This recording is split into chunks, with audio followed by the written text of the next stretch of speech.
Fala pessoal, beleza? Hoje a gente vai falar um pouquinho sobre o compartilhamento de dados no React, tá bom?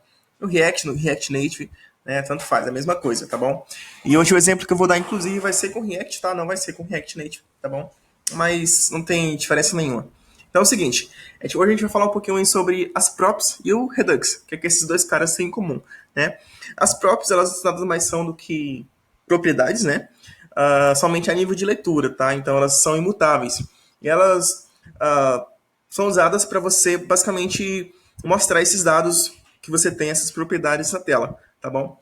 E também, quando você quer compartilhar dados, sejam vindos de um API ou qualquer outro tipo de fonte de dados que você deseja compartilhar esses dados em outro componente da sua aplicação, você pode usar as próprias. Né? Como que você faz isso?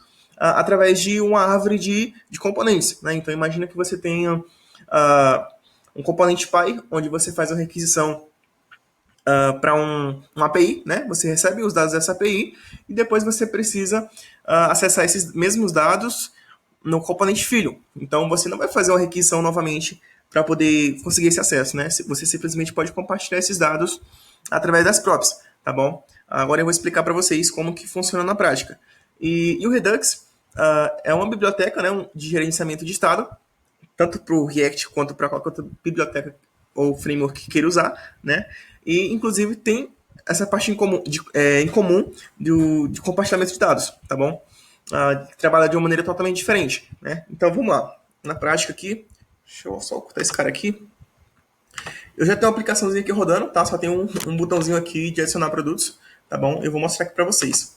O que acontece? Eu tenho aqui o meu app, né? E eu tenho aqui a minha lista de produtos. Então imaginem que essa lista de produtos, esse array aqui, ele esteja vindo de uma API, beleza? Imagina que eu já fiz a requisição e está aqui disponível para mim, tá bom? E aqui eu tenho meu componente products, né? Que eu preciso que passe esses dados, que seja passado para esse meu componente, tá bom? Como que eu faço isso? Eu simplesmente adiciono uma propriedade, uma prop, né?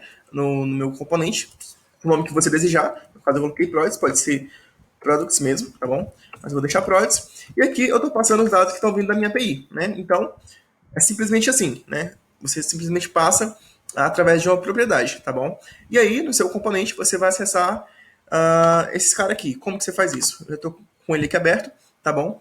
E aqui, no meu parâmetro do meu componente, né, da minha função, eu posso tanto fazer uma desestruturação, como eu fiz aqui, já acessando diretamente o nome da propriedade, da minha própria, props, ou eu posso vir aqui e colocar em props e depois eu posso acessar em props, ponto, o nome da propriedade, que no caso é prods, tá bom?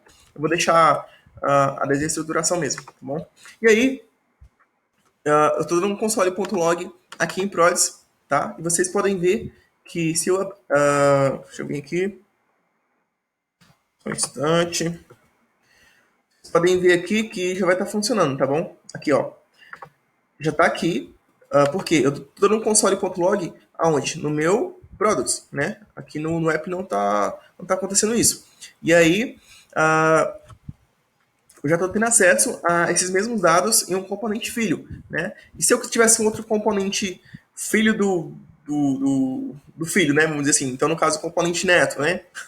Então, seria o seguinte. Imagina que eu tenho aqui o teste, né? Esse componente aqui. E eu preciso que o teste também tenha acesso a essas informações para que seja exibido na tela, né? Da minha aplicação.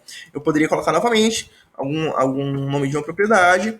Passaria aqui, no caso, prods, né? E lá eu acessaria essas informações. Agora imagina você trabalhando numa aplicação um pouco maior, ou em uma aplicação, mesmo que seja pequena, mas em algum momento você precise simplesmente acessar essas mesmas informações em um componente que não tem ligação, ou seja, não é parente desse componente products. Como você faria isso? Né? Ou você teria que fazer uma nova requisição API para buscar esses dados, algo que é desnecessário, né? Ou você teria que fazer uma gambia aí bem, bem louca aí para poder conseguir acessar, tá? Então não é a melhor maneira, não é mais adequada, tá bom? Então como que a gente resolve isso? É onde entra o Redux, é uma das funções do Redux, que é o compartilhamento de informações, né? E por que o Redux, né?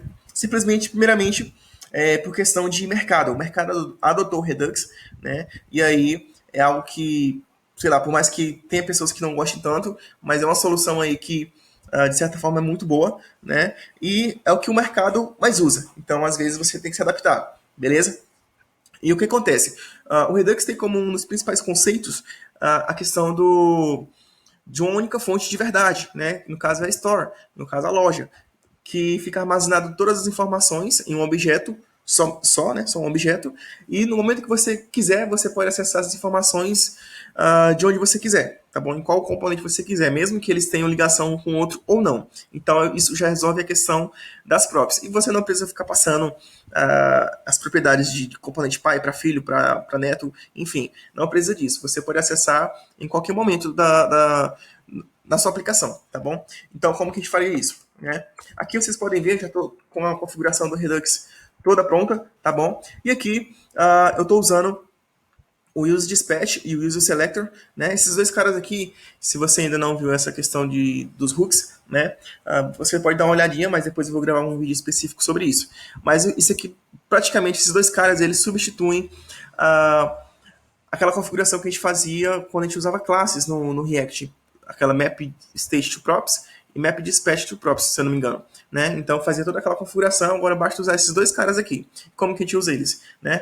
Tem o use dispatch aqui, né? Então eu crio uma constante aqui recebendo esse cara, né? No caso, uma função aqui, e tem o use selector,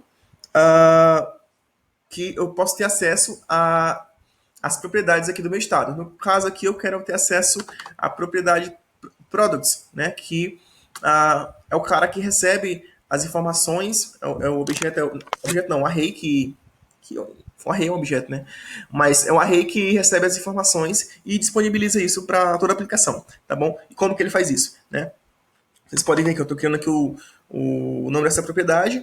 Então, acesso state.productsReducer, que no caso, se eu vim aqui em Reducers, vocês podem ver que é esse cara aqui, ó, productsReducers, né? E aqui eu tenho a propriedade no meu estado aqui, products, né, que é um array vazio. Então, eu venho aqui e posso acessar ele, tá bom? E aí, agora eu vou explicar o fluxo aqui para vocês. E aí, beleza. Eu crio aqui e depois eu tenho acesso de modo desestruturado da minha propriedade que eu desejo, tá bom? E aí, ao invés de eu colocar esse props aqui no console, agora eu vou colocar o products. Inicialmente, vocês podem ver que o estado dele está vazio. Por quê? Porque eu ainda não criei, não fiz nenhuma ação, né, nenhuma action para poder disparar e para poder popular esse cara, né? Então, vamos lá. Se eu voltar aqui, vocês podem ver, se passar uma volta aqui, que está vazio, né? Aqui, como eu mostrei para vocês lá no Reducer. E agora, a partir do momento que eu clicar aqui no Add Products, vocês podem ver que ele já disparou a ação, já disparou a action, né? E aí eu já tenho acesso às informações da minha lista de produtos, tá bom?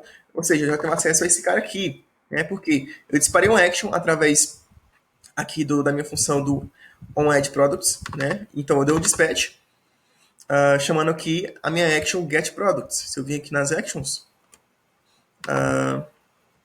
vocês podem ver aqui que eu tenho essa action create aqui, essa action aqui, getProducts, e aqui a mesma coisa. Estou simulando que os dados estão vindo de uma API, né? Imagina que eu fiz uma requisição na API aqui na action, e depois eu vou lá e vou retornar esses caras aqui para o meu, onde meu reducer vai receber. Então, eu retorno aqui o tipo, getProducts, aqui a lista de produtos e o load aqui igual a false. Aí beleza. Aí depois ele vem para cá pro Reducer, né? Esse é o fluxo do Redux, tá bom? Para quem não conhece ainda aí.